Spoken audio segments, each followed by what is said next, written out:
It's 6 p.m. on a Tuesday here in Korea. Welcome to our newscast. I'm Daniel Che. Let us begin with the headlines.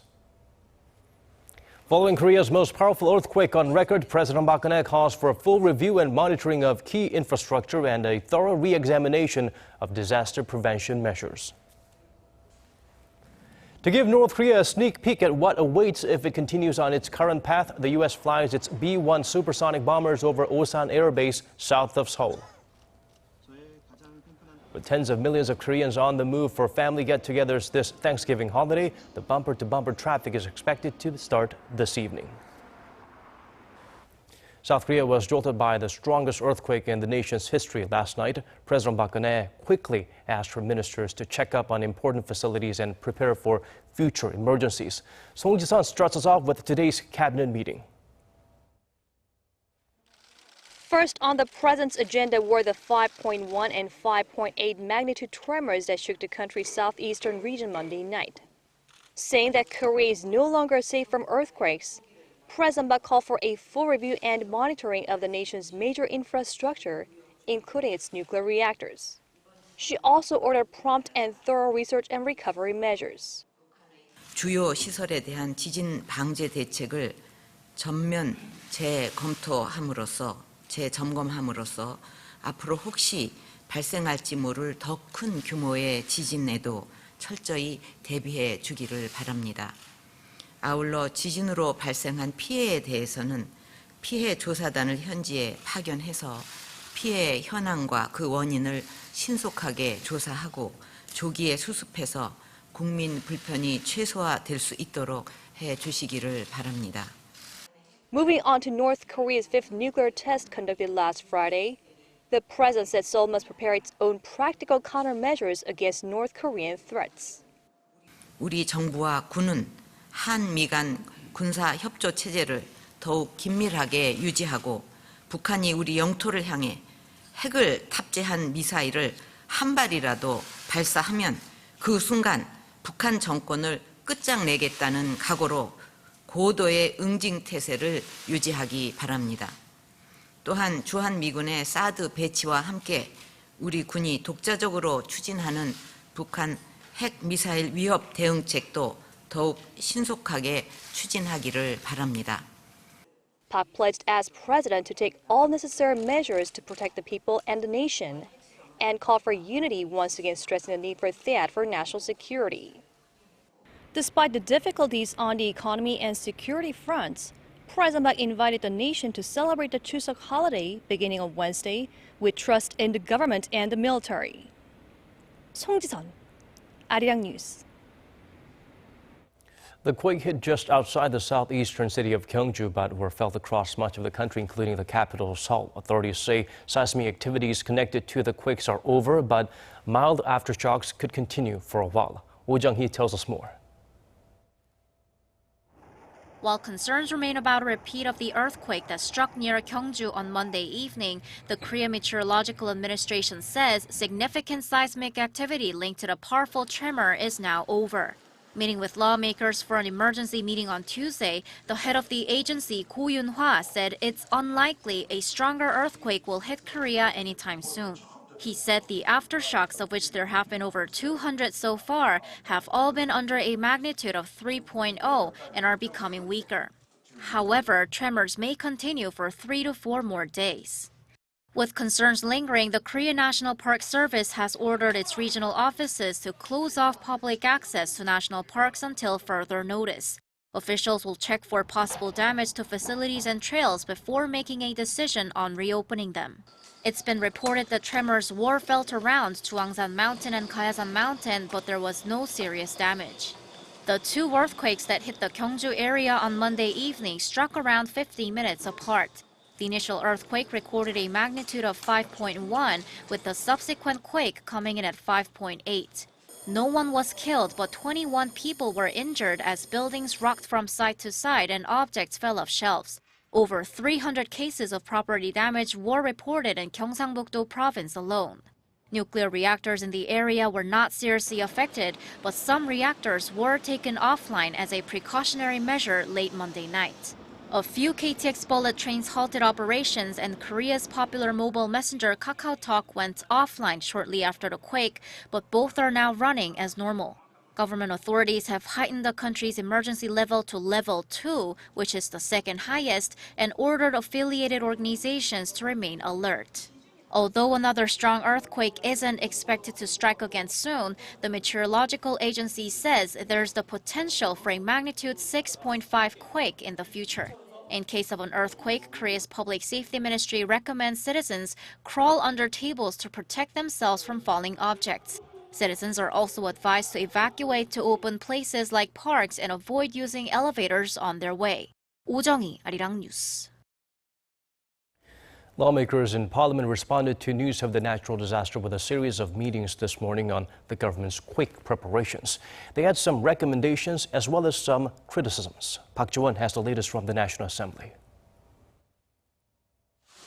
The ruling Saenorri Party began Tuesday morning with an emergency consultative meeting with the government.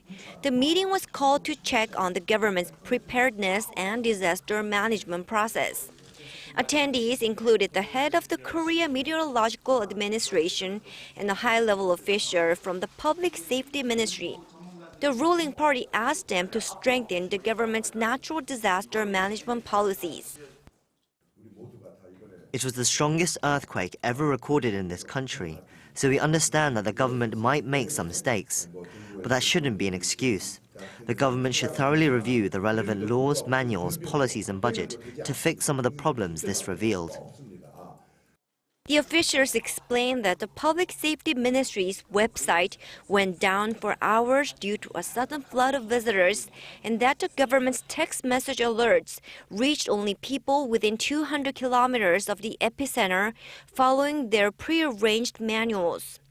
The head of the KEMA said the agency aims to get earthquake alerts out sooner in the future. We sent alerts within 26 or 27 seconds after the earthquake struck, but we're hoping to cut that down to around 10 seconds from 2020 by investment more in observation networks. We'll also keep investing in R&D for analyzing the Earth's crust. The main opposition Minju Party of Korea also held an emergency meeting of its Supreme Council, urging the government to create a new, more effective manual for the safety of the public. The government needs to transparently and quickly disclose information on the current crisis and make disaster manuals so that the people can prepare against dangers. The minor opposition People's Party also held an emergency meeting calling for the government to invest proactively in earthquake-resistant construction. The party suggested requiring all buildings more than 2 stories high to be quake-proof, up from the current 3 stories, to minimize damage in future quakes. Park Ji-won, Arirang News.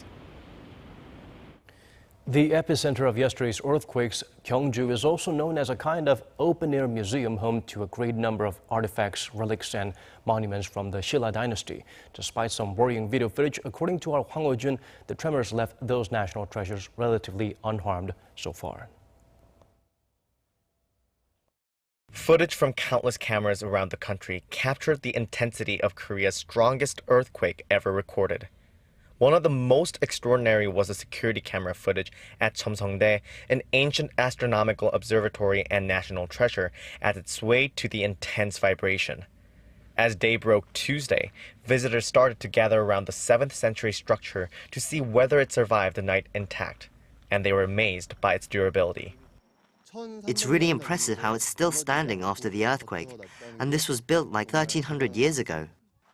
The National Research Institute of Cultural Heritage sent a team of investigators to check on any possible damage sustained by the world's oldest surviving observatory.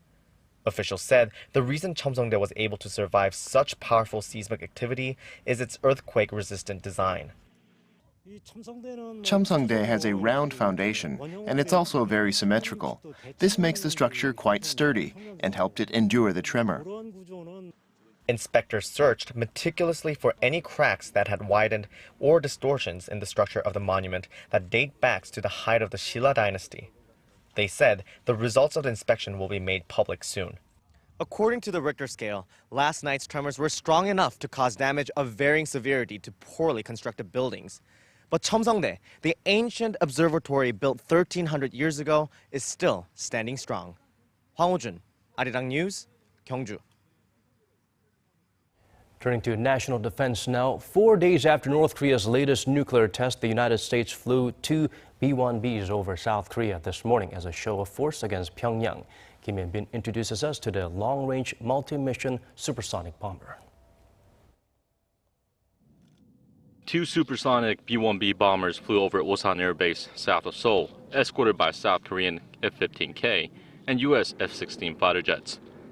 Speaking after the flyover, U.S. Forces Korea Commander Vincent Brooks said that Washington will not accept North Korea's nuclear program. North Korea's nuclear test represents a dangerous escalation and poses an unacceptable threat. The United States has an unshakable commitment to defend allies in the region and will take necessary steps to do so, including operations like the one you observed today, and also the deployment of the Terminal High Altitude Air Defense Battery, or the THAAD battery, to the Republic of Korea. The chairman of the South Korea Joint Chiefs of Staff said any provocations by the North will cost the regime dearly. Any threatening military actions by Pyongyang will be met with stern countermeasures that will shake the regime. The B-1B is considered the backbone of the U.S. long-range bomber force. It carries over 34,000 kilograms of explosives and can travel at a speed of over 1,500 kilometers an hour. From Guam, it will take the bomber just 2 hours to reach the North Korean capital. The B-1B was originally scheduled to come on Monday, but was postponed due to poor weather conditions at Andersen Air Force Base in Guam. Kim Hyun-bin, Arirang News. Seoul and Washington's representatives to the long-stalled Sixparty denuclearization talks met this morning to discuss ways to counter North Korea's ongoing provocations. After a closed-door meeting at Seoul's foreign ministry, 2 officials agreed to work on new measures not only in the UN Security Council but also on the bilateral level and with Japan. South Korea's Sixparty representative Kim Hong-gyun said an environment has to be created in which North Korea has no choice but to change, adding that another nuclear test cannot be ruled out. Washington's top nuclear envoy Sung Kim said China, Pyongyang's closest ally, clearly understands the need for new measures. There have been questions as to whether Beijing would cooperate fully in drafting a new Security Council resolution on the issue. The idea of South Korea acquiring its own nuclear weapons is gaining momentum in the National Assembly. Some lawmakers have even suggested Seoul leaving the Non-Proliferation Treaty so it can do just that. For details, let's turn to our Kim Young-gil. A group of ruling Saenuri Party lawmakers have called for South Korea to develop its own nuclear weapons after North Korea raised cross-border tensions with its 5th and most powerful nuclear test to date. We should consider all possible ways to deter North Korea, including acquiring nuclear arms for South Korea from the standpoint of self-defense. The group of Saenuri lawmakers led by former floor leader Won Yu-chul also proposed establishing a parliamentary panel to deal with the North Korean nuclear problem. Some South Korean military experts even suggested deploying nuclear-powered submarines as a countermeasure to the North ballistic missiles. We should start building nuclear-powered submarines and work with the U.S. to deploy tactical nuclear weapons. The opposition parties, meanwhile, were split over whether Seoul should have its own nuclear arsenal. The main opposition Minju Party of Korea's former interim leader Kim Jong-un said the U.S. should redeploy its tactical nuclear weapons instead. Another Minju Party lawmaker, Kim Jin-pyo, argued that the only effective deterrent to nuclear weapons is an opposing nuclear arsenal. However, the minor opposition People's Party ruled out considering such a tactic. The denuclearization of South Korea is unrealistic. It runs counter to the South's long-held denuclearization principles. Some opposition lawmakers expressed concern at the ruling party's suggestion that South Korea go nuclear, saying it could bring new risks and uncertainties to the Korean peninsula. Kim Hyung-gil, Arirang News. And we're seeing some mixed signals from the nation's latest jobs report. Korea added the highest number of new jobs since December, but performance in the manufacturing sector remains slow. Hwang Jie breaks down the numbers for us. Korea created 387,000 more jobs last month from a year ago, putting the total number of employed at over 26.5 million. That's the biggest number of jobs added since December last year, when the country created slightly less than 500,000. Statistics Korea data shows that the rise was partly driven by the robust construction sector, buoyed by the recent boom in home transactions. The construction industry alone added 71,000 jobs. But it might be too early to be overly optimistic about the recent jobs figure, as the upturn was mainly led by the low base effect prompted by the MERS outbreak last year. On top of that, jobs growth remained sluggish in manufacturing, with the number of employed dropping by 74,000 on year, marking 2 straight months of decline. The industry continues to suffer from slumbering global demand and the government's ongoing corporate restructuring. A fall in manufacturing jobs in July was the first decrease in more than 4 years. In particular, the country's southern regions like Busan and Gyeongsangnam-do province, where major shipyards are located, saw unemployment rates soar. The government will continue efforts to quickly implement stimulus measures like the extra budget, pledging to roll out 70% of the funds before the upcoming major holiday Chuseok, which begins on Wednesday. Hwang Jie, Arirang News. And of course, Korea's major cities are looking at a mass exodus over the next few days as people head to their hometowns for the holiday to perform ancestral rituals and spend time with family. Over 37.5 million people, or about 3/4 of the entire population, are expected to be on the move by car, bus, train, or plane over the Chuseok break, which begins tomorrow. Highways will look like parking lots, with the worst traffic forecast between 7 and 8 p.m. today as people knock off work. According to the Korea Expressway Corporation, the journey from Seoul to Busan as of this newscast is expected to take around 6 hours and 20 minutes. Those heading to Gwangju in Jeonnam-do province could be on the road for 6 hours, and those bound for Daejeon are looking at almost 4 hours behind the wheel. That's our newscast for this hour. Thank you for watching.